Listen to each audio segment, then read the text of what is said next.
Hey, what's going on, fellow movie lovers all over the world? You already know who it is. It's your favorite internet sweaty, your boy Mikey Savage 21, bringing you another box office breakdown. And today we're going to be looking at the weekend of August 11th through August 13th, 2017. Coming in at number one, making its debut, Annabelle creation with a weekend gross total of $35.40 million. Rounding up number two, we have Dunkirk, bringing in an estimated $11.405 million with only a 33.4% drop from last week, with a worldwide total of $153 million. Coming in at its another debut, we have the Nut Job 2 Nutty by Nature, bringing in an estimated $8.9 million. Next, we have The Dark Tower, which brought in $7,875,000 and had a significant drop with a 58.9% drop. Rounding off the top five, we had the Emoji Movie, which barely managed to get in $6 million, and it had a 45% drop. And its worldwide total has now been brought to $63,591,947, with The Dark Tower's worldwide total also being $34,305,764. Okay, so I finally got through all those numbers. You think it would get easier after a while. Alright, so looking at the box office this weekend, no surprise, Annabelle creation, number one. That's no shocker. I should have my review coming up for it. If not today, possibly Tuesday.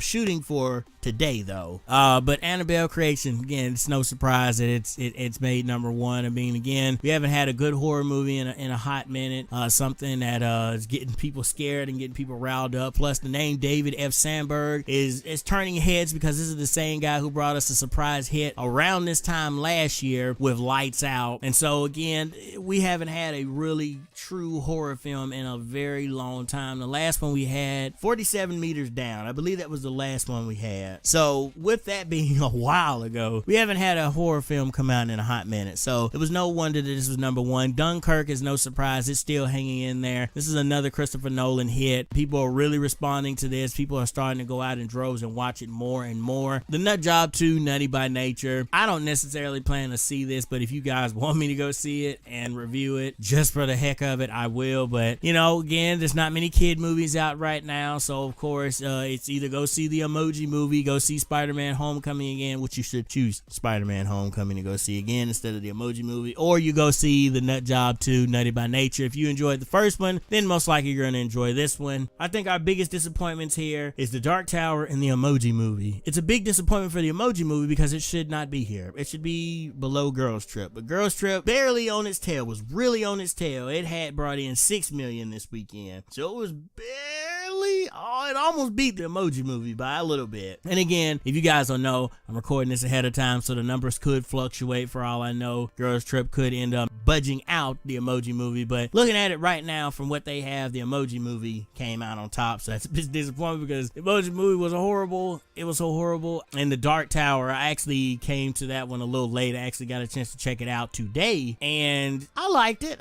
You know, I thought it was pretty good. Idris Elba was pretty fantastic in it. The guy who they had playing Jake Chambers, I thought he was a little awesome. Matthew McConaughey, not so awesome in this movie, but you know, it's okay. The movie felt a little rushed here and there in places, but again, I'll be doing a review for that, breaking it down even more. So again, Annabelle creation, no surprise, is number one. Dunkirk is no surprise. The Nut Job 2 Nutty by Nature, still no surprise. Again, The Dark Tower dropping 58.9%. That's major. That's major. I mean, this movie has just basically, by all accounts, you could say it's a failure in a way because it's barely managed to make anything. And I think it's just because of the marketing and then the whole fact of, again, you have this giant, massive book from what we heard being condensed down into only about 84 minutes or so. And so that's really short. And I will say that I think the movie should have been a little bit longer. But again, what did you guys think of the weekend of August 11th through the 13th, 2017? Are you surprised that Annabelle creation was was #1? Are you surprised that Dunkirk is still hanging in there? Are you surprised that Girls Trip didn't edge out the Emoji Movie? Let me know your thoughts on these down in the comment section below. As always, thank you so much for checking out the box office breakdown. We try to get these out every single Monday. Sometimes we get a little bit late, but I'm always going to try to make sure I get these up by Monday. Thank you as always. Make sure you check out the other box office breakdown so you guys can see how I've done it. Also, I'm going to leave annotated a video that Campea did a few weeks ago explaining the box office and determining whether or not a film is a success or whether a film is a bomb.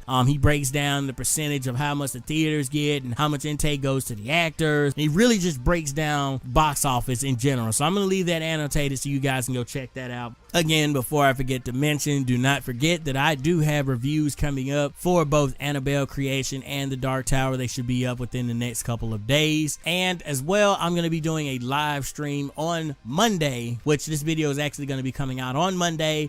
So yeah, Monday, I should be doing a live stream around 8 o'clock, maybe 9 o'clock, somewhere around there. I'm going to be live streaming on Twitch. Going to be playing some Dragon Ball Xenoverse 2 now that we got the gaming computer working at full capacity with 60 frames per second and everything. We're finally able to play the game in all of its 60 frames per second glory. So I'm looking forward to doing that. So check me out on Twitch at officialms21. It'll also be in the link down below, and it'll also be at the end of the video. Thank you, and as I always say, remember to become a savage, stay a savage, and peace out, y'all.